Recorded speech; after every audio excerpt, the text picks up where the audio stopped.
In my experience, a great many of us don't particularly like our bodies. Some of us hate our bodies. I would imagine only a small percentage could genuinely say we love our bodies, top to toe, flaws and all. This is a pity, since we will never own or operate any piece of equipment as fantastic as the body we inhabit. Everything we do in life is done in and through our bodies. Our bodies literally must last a lifetime. This is obvious, but we often forget it until later in life, when we've taken it for granted and have already done it some harm. Luckily for us, we have some say in our physical well-being at any age through developing healthier habits. All the effort and energy we invest in cultivating our physical fitness is returned to us tenfold. What is fitness? I would define fitness as the ability to perform a task successfully. Ideally, it means doing so with relative ease and comfort, although even if it takes all our effort, but we're successful, we're still said to be fit for the task. Fitness is specific to that which we want to achieve. A weightlifter's goal is to lift heavy loads. An endurance athlete aims to cover great distances, and a sprinter wants to run short distances at maximum speed. Each one is fit, but in very different ways. For some non-athletes, our fitness goal is simply to get out of bed, wash and dress, go to work, and perform typical daily activities with comfort and ease. For others, fitness means pitting their bodies against others in competition for medals. It is our lifestyle, our hobbies, and our goals which determine the level of fitness and the forms of fitness we require to succeed. The starting point for improving your fitness is to decide what kind of fitness you would like to have. To make fitness development easier, it's helpful to understand our potential for fitness and what it means to be fit, and then how to achieve it. Our potential for fitness. The human body is extremely adaptive. That means it adapts to the stresses it encounters by changing itself to handle these more efficiently. What we do with our bodies regularly tells our bodies how fit we need it to be. If we engage in regular physical activity, the body uses nutrients from our foods to make the body fitter through muscle development, increasing our red blood cell count, improving neural pathways, etc. These will all help us to handle the workload more easily. It appears that we can improve our fitness at any age by taking up exercise, unless we're already at our peak fitness levels, so it's never too late to start. Physical fitness training can offset many of the conditions we often attribute solely to the aging process. With a little time and effort, we can maintain a healthy level of strength, stamina, flexibility, and vitality. Use it or lose it. We lose fitness, if unused, to save energy and nutrient resources. Our bodies have the amazing ability to downgrade when our full fitness isn't required. Imagine the body as a factory where extra workers are hired and trained in, and new machinery is powered up when there's lots of work to be done. Likewise, workers are laid off and machinery is powered down when the workload reduces. In the body, our muscles and cardiovascular system will maintain a skeleton crew.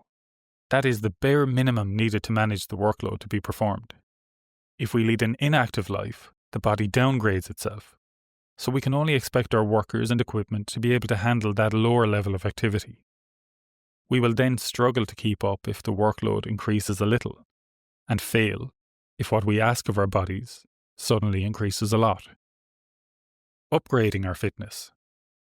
If we want to handle a heavier workload or more activity, that is, get fitter, it takes some time and consistent effort to upskill our bodies. We do this by progressively increasing the workload by small amounts. This extra work must be specific to the goal we wish to achieve. This means that if we want our bodies to be stronger, we must use our strength by consistently lifting or moving objects heavier than we currently lift. We can also increase strength by moving our own body through more difficult movements and positions, as is the case with body resistance exercise such as push-ups, chin-ups, and lunges. If we want the body to be more flexible, we must stretch it through the many movements it's already designed to perform. Again, we should increase the range of our flexibility slowly, bringing our muscles to positions where we feel a stretch that is comfortable rather than painful. By easing through the tension, we can make our soft tissues more elastic, and in time, we will see that we can stretch further with more ease. If we want more stamina or endurance, we must engage in endurance exercises that require more oxygen to be brought to our working muscles. They will increase our heart and breathing rates and stimulate physiological changes within us to make us more aerobically efficient. All these changes and gains will revert to our baseline level should we return to a sedentary lifestyle once more. Exercising the body can genuinely feel good while we exercise it. Initially, the discomfort level can often outweigh the visible benefits, especially if we push too hard too soon. Within weeks, this changes as the body develops and the discomfort lessens. By week 4 of a typical training program, most of us are feeling far better. By week 8, the improvements are easily visible, the exercise habit is formed, and the feel-good factor is high. Getting to week 8 is a major milestone. The keys to reaching that stage are finding an exercise form that's enjoyable, committing to the program, and having adequate patience to follow through as we upskill our bodies. The effort is absolutely worth it, and our bodies certainly deserve it. Shaping up. Firstly, we are fundamentally good enough regardless of shape, size, colour, or perceived success. Getting in shape won't make us more valuable or worthwhile human beings. Secondly, we must be realistic about basing our expectations on what we see in advertising and media. Images of super-toned people are taken at their absolute fittest. There are many tricks of the trade used to enhance these images even further. They may not have eaten for hours or at all that day to keep their waistline small. Lighting angles and tanned and oiled skin are used to make muscles look more defined. Then, of course, there's the photoshopping. Digital wizardry can let photographers do almost anything. Rather than aiming for the perfect body, remember that a healthy body that works is an achievable and excellent goal. Thirdly, our body types are as individual as we are. What it means to be in good shape will vary from one person to the next. Be kind to yourself and realistic in your expectations. In both sports science terms and in Ayurvedic medicine, there are 3 distinct body types. Each of us can be any combination of these 3 categories. The 3 main body types in scientific terms are endomorphs, which are large and heavy builds, ectomorphs, which are lean and slim builds, and mesomorphs, medium muscular build. Acknowledging our own natural body type to get it fit and healthy is more important than striving for a body type that is more natural for another person. Lastly, feeling good is more important than looking good, but the two can go hand in hand. Taking care of our bodies through healthy living choices will naturally give us a healthier look as our skin becomes clearer, posture improves, muscles tone up, and body fat levels balance. Well-being shines through in how we look, feel, and perform. Obesity. With obesity levels increasing rapidly in Western culture, we can't ignore this issue while discussing health. Obesity is defined by the World Health Organization as abnormal or excessive fat accumulation that presents a risk to health. Obesity is considered a major risk factor for diabetes, cardiovascular disease, and cancer. Being skinny isn't necessarily a sign of good health, nor is carrying body fat a definitive sign of poor health, but obesity is generally an indicator of imbalance in the body and lifestyle. There are certainly some cases where metabolic disorders and other diseases cause weight gain and fluid retention, and these would need to be addressed by a specialist.